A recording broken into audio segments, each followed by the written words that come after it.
pouvez peut-être nous parler, parce qu'aujourd'hui, on a au moins 2 Necronomicon différents, dont aucun ne rend fou que lorsqu'on le lit. Non, aucun ne rend fou. Non, il y en a eu un certain nombre, effectivement, de versions.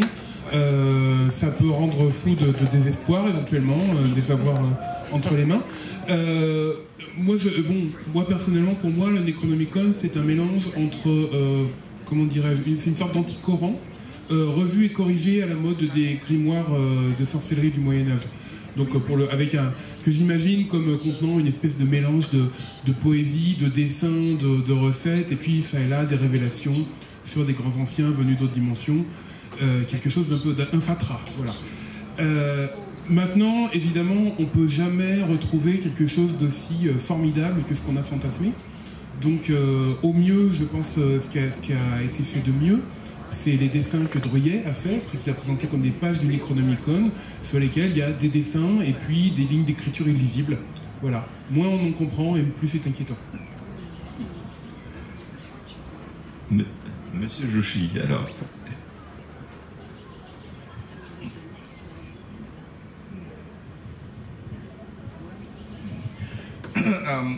I'd like to add just several points. First, about the Lovecraft connection with Robert W. Chambers. As you know, if you have read The King in Yellow, that book purports to talk about a play called The King in Yellow, which drives people mad when they read it. And many later scholars have said, oh, well, this is exactly where Lovecraft got the idea of the Necronomicon, because that's what the Necronomicon does. It drives you mad. Unfortunately, Lovecraft read The King in Yellow only in 1927, some years after he had already created the Necronomicon, or at least cited it in his earlier stories. So that is itself a myth. Nevertheless, I'm sure that when Lovecraft read The King in Yellow and saw this discussion of this play, he said, oh, well, that's part of his interest in it. The other thing is that Lovecraft's interest in Middle Eastern matters is also of very early date, even before he got interested in classical Greco-Roman mythology. He was fascinated with the Arabian Nights. His mother gave him a copy of the Arabian Nights when he was 5 years old, and he read that book from beginning to end, and I think that is how his fascination with the Middle Eastern culture began, and I think the Necronomicon is his ultimate tribute to that early fascination.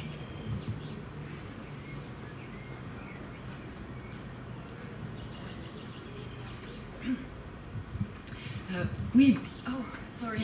Oui, j'aimerais ajouter quelques petits points si vous me le permettez. Tout d'abord à propos de la connexion entre Lovecraft et Robert W. Chambers. En fait, eh bien, Robert W. Chambers avait écrit effectivement ce livre qui s'appelle Le Roi en jaune, King in Yellow, qui lui-même avait été inspiré d'une pièce qui s'appelait The King in Yellow, et qui en fait rend les lecteurs, enfin chaque personne qui le lit perd la raison. Et donc il y a beaucoup d'universitaires, de chercheurs ont affirmé haut et fort que Lovecraft avait puisé l'idée du Necronomicon dans ce Roi en jaune.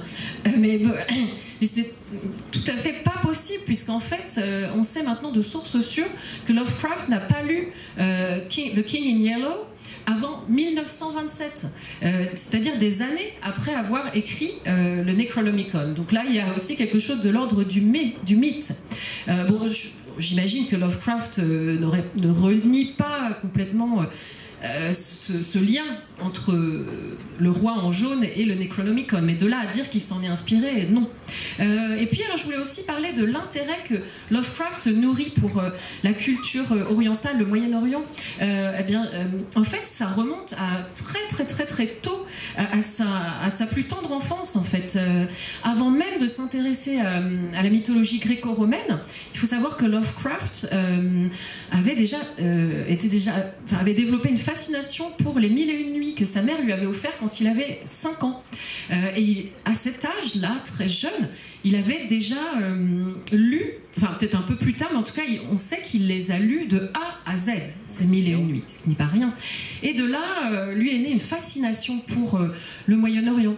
Et je pense que justement, à travers le Necronomicon, c'était pour lui une façon de rendre un hommage à à ce goût qu'il avait pour ces cultures-là.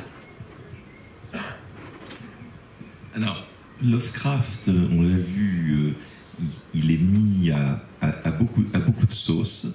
Alors, j'aurais, avant qu'on aille plus loin sur l'influence de la mythologie, entre guillemets, Lovecraftienne, sur ce qui s'écrit aujourd'hui, j'aurais une question pour vous, Christophe Thiel, qui est un fin connaisseur.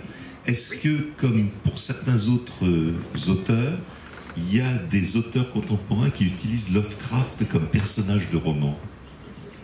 Oui, alors moi j'ai plus vu de Lovecraft dans la bande dessinée, bien que n'étant pas un connaisseur en bande dessinée, mais il y a eu quelques exemples assez remarquables récemment, que Lovecraft en tant que personnage de roman. Alors je sais qu'il y a toute une production récente qui renouvelle le genre de la fiction Lovecraftienne. Pour moi, un des personnages remarquables qu'il faut citer, et dont je citerai juste le nom, c'est un des invités de cette année, c'est Anders Fager.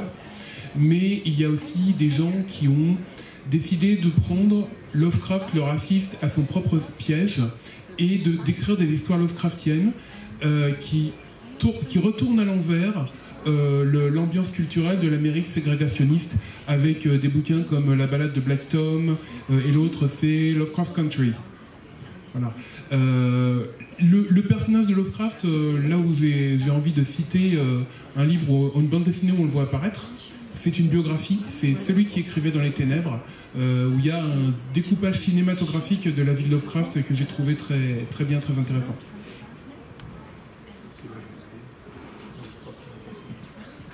Il y a aussi une série de courts romans qui s'appelle L'Agence B, qui a été écrit par Neil Gaiman, et Lovecraft est un des personnages qui fait partie des agents spéciaux de cette agence-là. C'est un roman pulp, où l'auteur a pris le plus grand gentil pour le confronter au plus grand méchant. Donc en fait c'est Jésus-Christ qui revient sur Terre. Le crash de la zone 51, c'était lui. Et il est là pour botter le cul à Hitler qui est revenu sous forme de zombie. Donc à un moment donné, il va chercher Lovecraft pour l'aider dans sa quête. Ça a l'air tout à fait passionnant, effectivement.